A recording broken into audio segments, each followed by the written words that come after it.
welcome back to my channel. If you're seeing me for the first time, my name is Rita. Here I talk about life in the UK, and in today's video I want to share tips that can help you if you've recently relocated to the UK or you're making plans to come to the UK. This information is going to help you. A lot of people come into the country and they don't know what to do. Not just the UK, if you're traveling out of Nigeria, out of Africa, and you're coming to a different place, there are certain things you need to do to make life easy. This is what I want to share with you. So if this is what you might be interested, kindly click on the subscribe button. The first people you mingle with within your first few months in the UK is going to affect you. It's going to affect how you see the UK, your mindset, your perspective, because the truth is you meet with a lot of people who have been here for long. Just say things like everything is negative, the UK is hard, get a job, you can't get a professional job, you need to do manual jobs. And because there are people that you mingle with, they give you the right information, you know what to do, they tell you do this is how you get a job, this is how you rent, this is what you need to do. I'm telling you, this is going to make your life a little bit easy, and it's going to make you to settle in very fast. Maybe you came with this good vibe and you mingle with people wrong vibe. All they talk about is how bad the UK is going to affect you. So when you come into the UK, before even coming, you need the right people with the right information. Do things fast and get to settle in fast and easy. Two things I regret not knowing early was getting a credit card.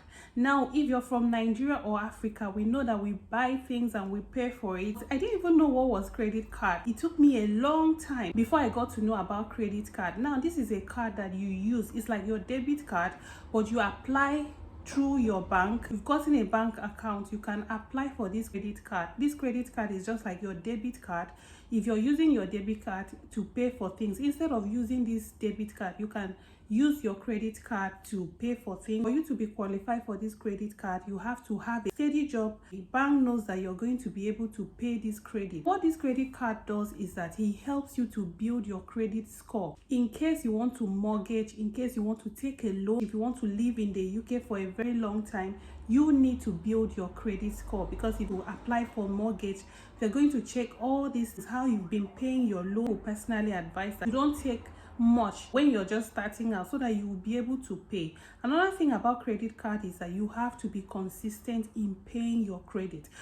You pay for things, you buy things with it, and then at the month end you just pay off the credit, and they charge interest, but the interest is not really much. The more you spend from this credit card, the quicker your credit score continues to build. A lot of people default on paying their credit loan. If you're someone who doesn't like paying your credit, it's gonna affect you. So if you're someone like that, there is no point with card when you know that you're not going to pay this credit to give. You have to be financially disciplined to be able to pay this loan. This is going to help you to take out mortgage for car loans, study loans. And 3 things I regretted not doing was not getting a car. If you're coming to the UK, people will say you don't need a car. There are buses, there are trains, there are public transport, but the truth is you need a car. You've got family. If you're going to work full-time, it doesn't necessarily mean that you can't do without a car.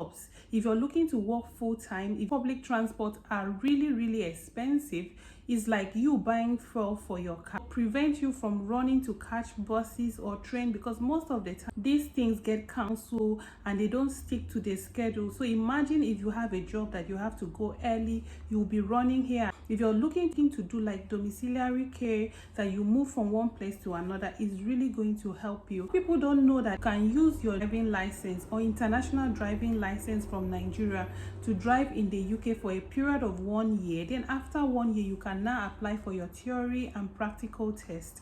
But the truth is, it's really hard for people to pass theory and practical test in the UK, because I know people who have written this test for like 3 or 4 times and they don't pass it. I even know people who have passed the theory test and they do this practical test like 5 times. Imagine if you're just coming to a new place and you have to go through all these hurdles. It's not going to be easy. But if you had a driving license from Nigeria, you can use it to drive for a period of 1 year.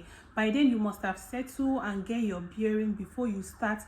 Another thing is that cars in the UK are really not expensive. You can get a car with £2,000, £1,000 through Facebook Market.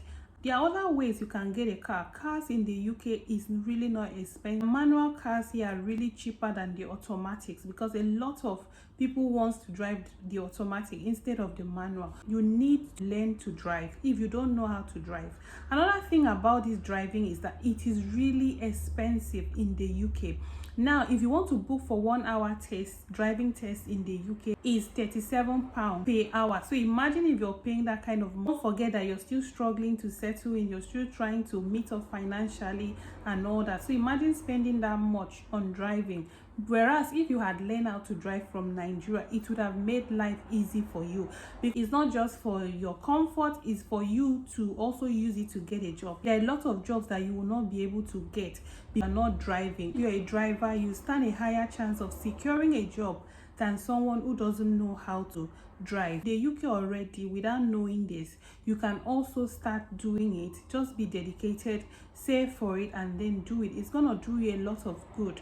4 is not joining an agency. Let's say you're a nurse, you're working in a hospital, maybe you're doing like 3 or 4 shifts but within your spare time you might want to take extra shift or overtime just to augment your, save for something else. Most of these agencies pay more than the hospital itself. So if you are a nurse and you come to the UK, you can join another agency. Most people will tell you it's not allowed, it is this, it is that, you need to stay within this, within that before you apply to join an agency. If you're a carer, you can join agency. You joining like 2 or 3 agents help you to meet up with people who will tell you things that you need to do in your career. Most of the nurses prefer to work for agents. Also give you an opportunity to meet friends, meet people from different backgrounds. So you need to join as many agencies as possible to get to find out things. And this is how you're going to know things. People come and join one agency. When they don't have shift, that's it. You don't get another shift because you're just with one agency. But if you have different agencies, it's going to help you to have constant shift, to work as much as you want. Number 5 mistakes I made was documentation. Guys, when you come to the UK, you have to take documentation very seriously. What I mean by documentation is by keeping record in every of your transaction. That covers your letter, your email. These emails are very, very important. When I came, I got letters and I would just read them and just throw them away. But at some point when you want to renew your visa and they're asking for all this information like your first rent, your contract, all those stuff, you need to bring them out. And record keeping is very important. All the letters like GP registration, hospital appointment, if you have children, you have to keep the record. Taxes, bills, you have to keep it when you want to use it. Visa renewal, they will ask you information that you have forgotten. You need to secure every information that you have, or you keep a record of them, because a time will come that this information will be needed of you. So you don't want to be, when they need this information, you don't know how to do it. You have to start all over to start applying for all this. Number 6 things I regret not doing was starting a side hustle. You come into the UK, you're seeing little money, you're working, you're doing this. If you're not careful, you won't be able to start something by the side. And now when I mean like side hustle is like probably you want to start content creating, YouTube, you blogging, like taxi driving, tailoring, grading, with the stress of having to work full time. If you're working back to back and you don't have time to do this, but to settle in side hustles, one source of income in the UK is not enough. So you have to look for other means to augment your expenditures. At the end of the day, you don't even see the money you're busy working for, because a lot of time most of them goes for bills, most of them go for different things. You need to look for other ways to make money. Get scared because they feel like they are going to be taxed. It's not worth it. But the truth is, if you are all looking at being taxed, we are not going to do anything. What if you do it and you're taxed and you still make money? So it's like a win-win for you. 7 regret is not doing your research.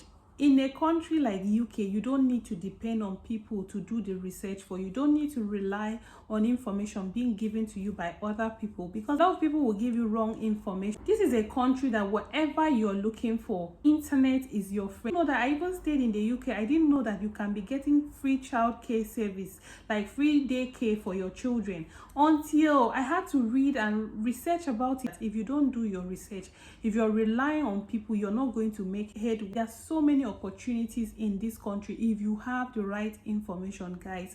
So you cannot underestimate the power of research. People have been in this country for 10-15, don't really know anything. They don't even have the right info. That someone that even came a year plus would know so much more than someone that has been in the UK for 10 years. Just research about everything and anything. Don't rely on any information given to you by somebody. One thing I regret not doing early is investing. Guys, you need to invest your money. If you want to invest in Nigeria, if you want to invest in this country, there are so many ways you can invest your money. You can invest your money in stock, you can invest your money on online businesses.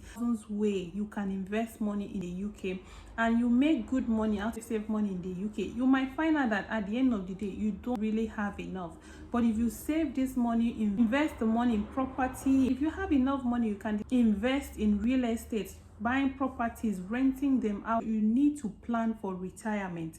A lot of people come to this country, they make money, they spend money, they don't have a retirement plan how you want to invest your money. So you have to invest. Just don't make money and keep money, things, other businesses. So guys, that's just it. If you find value in this video, kindly give it a thumbs up, subscribe to my channel, and I will see you in my next video. Bye guys.